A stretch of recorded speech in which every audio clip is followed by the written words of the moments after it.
Assalamualaikum warahmatullahi wabarakatuh. Setelah minggu lalu Anda belajar tentang apa itu definisi berita, maka hari ini Anda akan belajar mengenai teknik peliputan berita atau yang biasa Anda kenal dengan istilah reportase ya. Oke, teknik peliputan berita ini meliputi beberapa hal. Ada untuk reportase untuk jenis berita langsung atau straight news, ada juga untuk berita yang bersifat tidak langsung. Tapi hari ini saya akan mengawali penjelasan saya dengan apa itu sebenarnya reportase. Reportase itu adalah kegiatan yang merupakan upaya untuk mengumpulkan fakta dan data terkait peristiwa. Fakta itu berkaitan apa? Fakta berita ya, 5W plus 1H. Fakta dan data yang Anda kumpulkan harus memenuhi unsur berita 5W plus 1H. Itu yang dinamakan dengan istilah reportase. Ada sejumlah panduan atau rambu yang harus Anda patuhi ketika Anda melakukan sebuah kegiatan reportase. Yang pertama, panduan Anda dalam melakukan reportase adalah berkaitan dengan kode etik jurnalistik. Masih ingat ya, apa itu kode etik jurnalistik? Nah, Anda bisa mengecek di Undang-Undang Pers nomor 40 tahun 99. Kode etik jurnalistik juga mengacu pada 9 elemen jurnalisme Bilkovac ya. Yang pertama, seperti yang pernah saya jelaskan beberapa pertemuan sebelumnya, kode etik jurnalistik adalah Anda seorang jurnalis harus mengedepankan pada aspek kebenaran dan kejujuran. Nah, panduan berikutnya selain kode etik jurnalistik, wartawan juga harus memperhatikan perihal fairness doctrine atau kejujuran itu sendiri. Karena ketika kita melakukan sebuah reportase atau wawancara, kalau kita memanipulasi berita, tentu saja informasi yang kita kolek tidak akan valid ya. Sehingga itulah kenapa doktrin kejujuran ini menjadi sesuatu yang sangat penting sekali. Nah, dalam membuat sebuah reportase atau wawancara, Anda juga harus mengedepankan cover both side. Kemarin sempat saya jelaskan ya apa itu cover both sides. Cover both side disebut juga sebagai news balance atau perlakuan adil semua pihak yang menjadi objek berita. Artinya apa? Dalam prinsip cover both side ini kita tidak boleh berat sebelah atau memihak pada satu pihak saja, tapi kita harus memperhatikan dua pihak yang sedang berseteru misalnya, tidak hanya dari perspektif pelaku tapi juga perspektif korban. Itu yang dinamakan sebagai cover both side. Cover both side ini istilah yang sangat komunikasi banget ya, sehingga mungkin kalau prodi lain tidak tahu apa itu cover both side. Ini kalau teknik mesin bicaranya cover both side mungkin melapisi gitu ya, cover dua sisi. Nah, cover both side ini adalah istilah khas ya dalam komunikasi, di mana ini berkaitan dengan news balance atau keberimbangan atau ketidakberpihakan atau keberpihakan pada satu hal. Tidak boleh melakukan keberpihakan pada satu hal begitu. Cek dan recheck adalah panduan berikutnya. Ketika menjadi seorang jurnalis, ketika Anda sudah wawancara, maka Anda tetap harus melakukan proses tabayun. Apa itu proses tabayun? Proses tabayun adalah proses melakukan cek dan dicek, yaitu meneliti kebenaran sebuah fakta atau data beberapa kali sebelum disiarkan. Kalau dalam istilah riset ilmu sosial, ini dinamakan sebagai triangulasi data atau pengcross-checkan data. Artinya, ketika informasi disampaikan oleh satu narasumber, jangan langsung percaya begitu saja. Anda bisa mengcross-checkannya kepada narasumber kedua, ketiga, keempat, dan seterusnya. Itu yang dinamakan sebagai cek dan dicek. Tidak hanya cross-check antar narasumber, Anda juga bisa menghubungi bagian litbang atau divisi litbang dalam media Anda. Media yang besar biasanya memiliki divisi litbang. Dia yang menyediakan data hasil riset atau data hasil pemberitaan yang sudah pernah ada sebelumnya. Cross-check berupa cek dan dicek ini menjadi sangat penting. Ini mencegah agar data yang Anda sampaikan bukan data yang hoax atau data yang palsu. Begitu. Kita bicarakan dalam konteks ruang lingkup liputan ya. Dalam ruang lingkup liputan kita akan bicarakan dua hal, yaitu berkaitan dengan objek liputan dan juga sudut pandang liputan. Apa yang menjadi objek liputan? Tentu Yang pertama, bisa peristiwa yang direncanakan. Tentu ini nggak berlaku untuk liputan straight news ya. Untuk peristiwa yang direncanakan ini berlaku untuk sesuatu yang kita akan bikin dalam bentuk features atau liputan yang bukan on the spot begitu. Jadi ini sudah perencanakan terlebih dahulu. Misalnya kita mau mengangkat profil siapa, itu adalah termasuk dalam peristiwa yang direncanakan. Sedangkan peristiwa tak terduga ini berkaitan dengan berita-berita straight news atau berita-berita on the spot. Misalnya kecelakaan atau gempa bumi, tidak ada yang merencanakan peristiwa itu kan, maka ini disebut sebagai peristiwa tak terduga. Berikutnya, objek liputan adalah wawancara eksklusif. Wawancara eksklusif ini meliputi misalnya Anda akan memprofil seseorang. Ini yang ini khusus gitu ya, nggak ada media lain yang meliput, hanya media Anda saja. Ini disebut sebagai wawancara eksklusif. Kemudian berkaitan dengan sudut pandang. Apa yang bisa kita ambil dalam liputan itu? Apakah semua liputan atau hasil wawancara kita masukkan dalam berita? Tentu tidak. Pilih yang pertama, yaitu pernyataan yang paling menarik dari pembicara. Apa pernyataan yang paling menarik dari pembicara? Nah, itu bisa Anda note, Anda tulis, kemudian Anda jadikan sebagai bagian dari pemberitaan. Kemudian suasana acara. Ketika Anda meliput sebuah straight news, maka Anda perlu melihat bagaimana kondisi acara tersebut. Nah, tentu tidak semuanya Anda masukkan, pilih suasana acara yang paling menarik.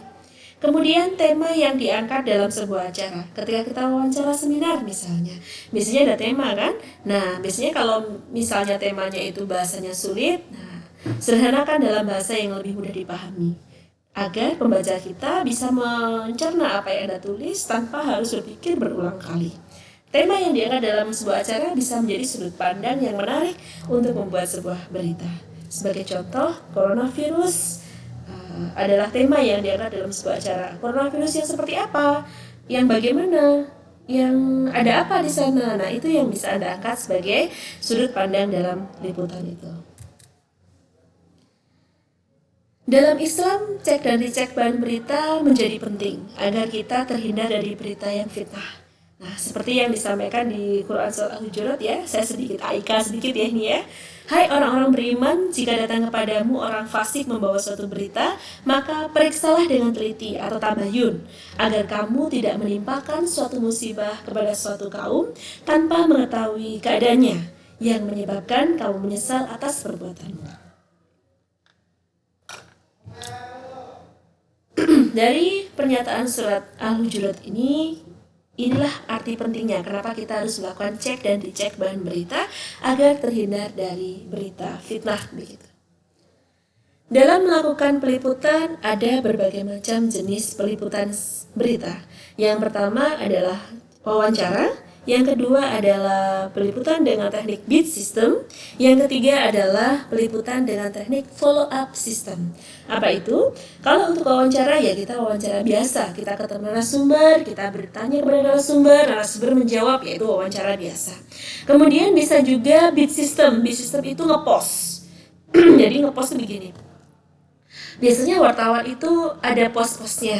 Nah, di post itu Anda ngepost, Anda kemudian mencari berita berdasarkan post Anda. Sebagai contoh, saya pernah ditaruh di post politik. Nah, saya ngepostnya di mana? Saya ngepostnya di kantor Dewan, di DPRD Surabaya misalnya. Saya ngantor di tempat saya liputan adalah di DPRD Surabaya, di kantor persnya, di media centernya di DPRD Surabaya.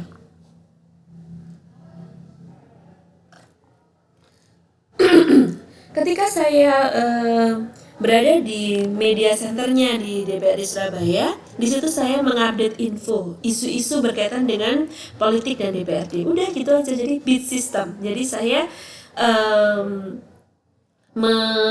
hanya fokus pada info tersebut, info politik di satu tempat itu aja. Jadi ya wartawan DPRD begitu. Kemudian ada follow up system. Follow up system artinya kita memfollow up-i. Artinya kita nggak fokus di satu post aja, tapi juga di beberapa post. Misalnya informasi satu, kita ke sana. Nah itu adalah follow up system. Semoga jelas ya dengan pengertian dari jenis peliputan berita ini.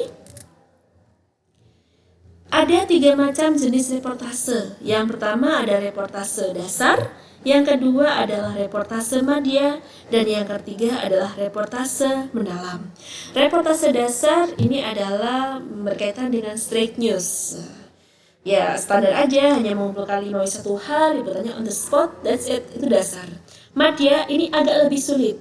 Nah, ini disebut juga liputan untuk news features, ya, untuk berita tidak langsung atau berita features begitu. Kemudian yang ketiga adalah reportase mendalam. Reportase mendalam ini berkaitan dengan depth reporting atau investigative reporting. Nanti di pertemuan semester berikutnya jurnalistik, nanti Anda akan belajar tentang apa itu investigative reporting secara mendalam. Nah, yang jelas 3 tingkatan ini menunjukkan tingkat kesulitan, ya, dasar, madya, dan mendalam. Kalau depth reporting ini untuk sesuatu yang tekniknya lebih rumit, ya. Biasanya ada menempel, ada teknik menyamar gitu, ya. Ada teknik kemudian partisipatif gitu, ya. Ada banyak teknik dalam reportase mendalam. Nah, dalam reportase mencari bahan berita ada berbagai teknik, ya. Ada teknik reportase mencari bahan berita. Yang pertama adalah melakukan perencanaan berita. Merupakan kegiatan yang berupa rapat redaksi, survei, dan event. Artinya ketika Anda melakukan reportase mencari bahan berita, lakukan perencanaan berita terlebih dahulu. Yang pertama, Anda bisa melakukan rapat redaksi, Anda lakukan survei, dan apa event yang akan Anda kerjakan, yang akan Anda liput, begitu maksud saya. Nah, setelah Anda melakukan rapat redaksi, Anda akan mencari bahan berita. Anda mulai meliput bahan berita, news gathering, jadi mengumpulkan bahan berita. Baru kemudian Anda menulis naskah berita, dan kemudian Anda menyunting berita. Menyunting berita ini adalah kegiatan mengedit, ya, memendekkan, mengganti kata atau kalimat untuk memperjelas atau mempertajam sebuah informasi.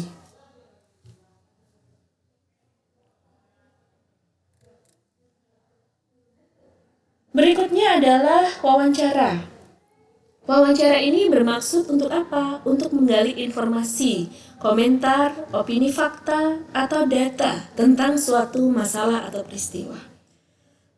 Wawancara ini juga didukung oleh riset pustaka, ya.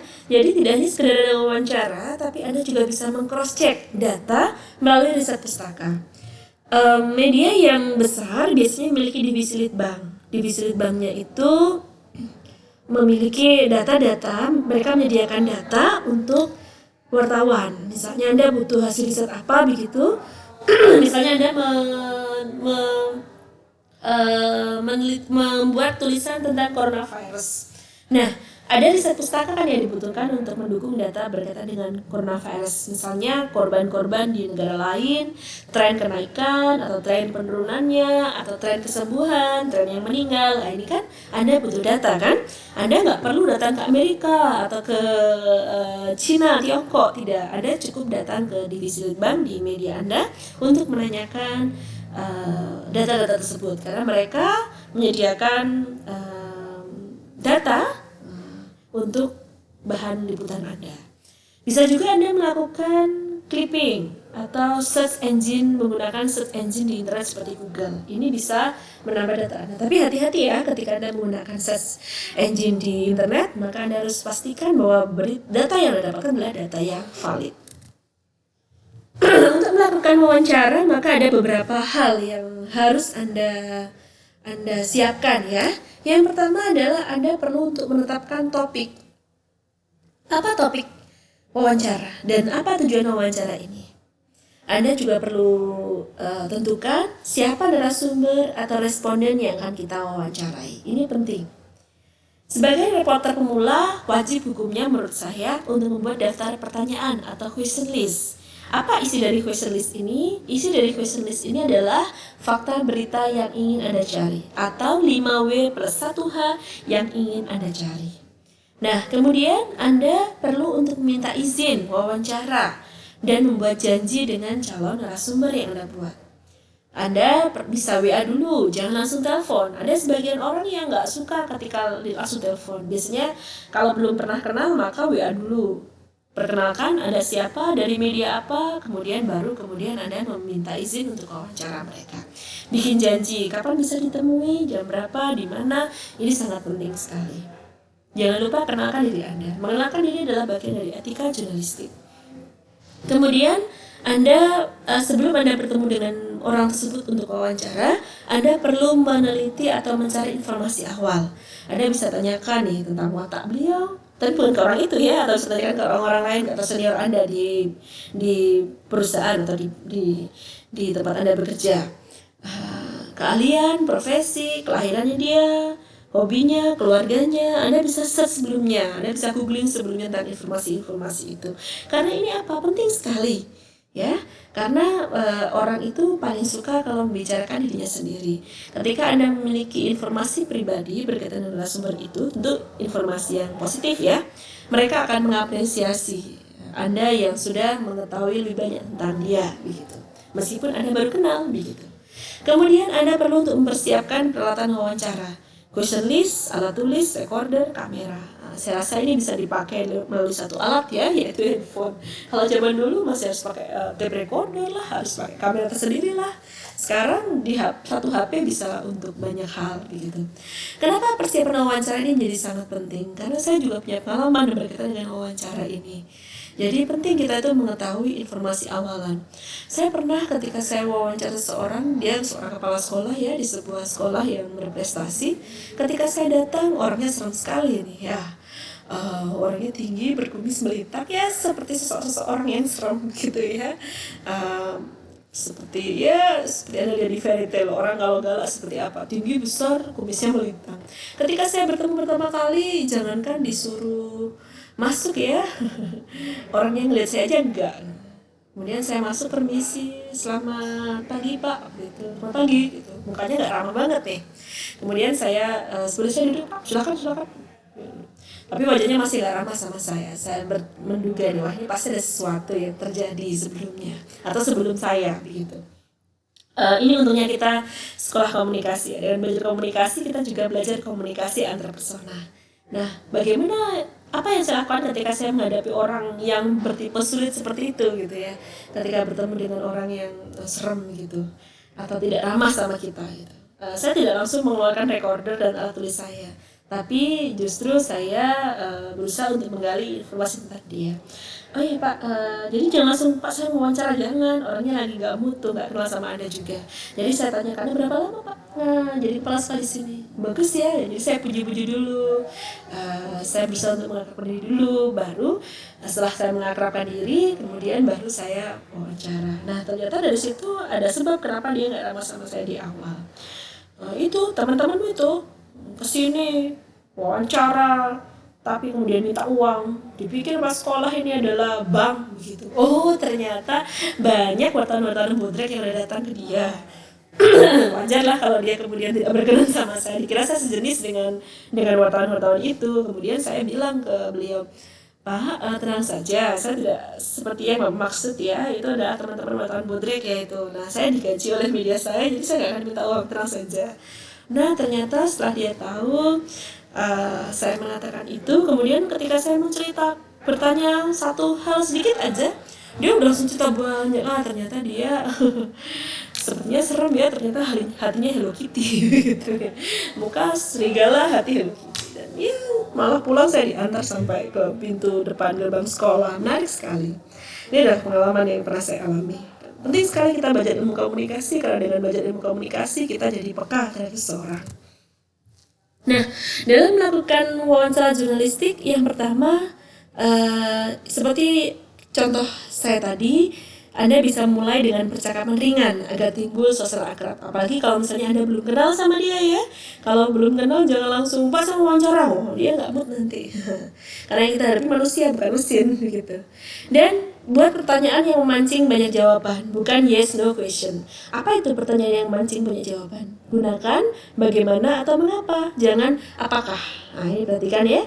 Gunakan bagaimana atau mengapa, jangan apakah. Nah jadi bukan kalau apakah nanti jawabannya yes, no, atau ibu tahu tidak, enggak. tahu begitu. Kalau bagaimana atau mengapa, nanti jawabannya pasti karena, dan akan banyak jawabannya begitu. Nah, ini berguna juga untuk orang-orang yang tipe-tipe yes no question, orang-orang yang pelit informasi. Anda bisa memancing dengan pertanyaan yang mengandung atau memancing banyak jawaban begitu. Hati-hati, ini hal sepele tapi penting sekali. Dan taatilah permintaan off the record. Apa itu off the record? Ketika narasumber mengatakan off the record, artinya ya kita harus mematikan recorder kita, menutup tulisan kita, meletakkan alat tulis kita, kertas kita diletakkan, ya sudah, off the record, berarti nggak boleh kita beritakan. Lah Bu, ngapain kita liputan kalau off the record? Sebenarnya ini ada manfaatnya sih off the record. Jadi ini bisa menjadi jembatan kita untuk mengeksplor selanjutnya. Kan kita dapat informasi tuh ya, meskipun kita nggak beritakan itu, kita bisa menjadi pijakan kita untuk mengembangkan kasus berikutnya. Jadi nggak ada ruginya tuh off the record. Kemudian tips berikutnya adalah fokuskan pertanyaan dengan membawa question list. Ini sangat penting terutama bagi orang-orang yang suka kemana-mana. Ya kan, ada tipe-tipe orang narasumber yang ketika kita tanya, dia jawabannya ngalor ngidul, kita ngulon kemana-mana lah ya, kanan kiri atas bawah. Nah, untuk membuat dia fokus kembali, maka kita bisa memfokuskan pertanyaan pada question list ya. Jadi dengan bawa question list akan membantu kita untuk mengembalikan narasumber ke sesuatu yang off the record. Jangan sampai ketika dia kemana-mana, kita ikut kemana-mana juga, nggak selesai-selesai wawancaranya. Begitu. Ini untuk tips wawancara jurnalistik ya.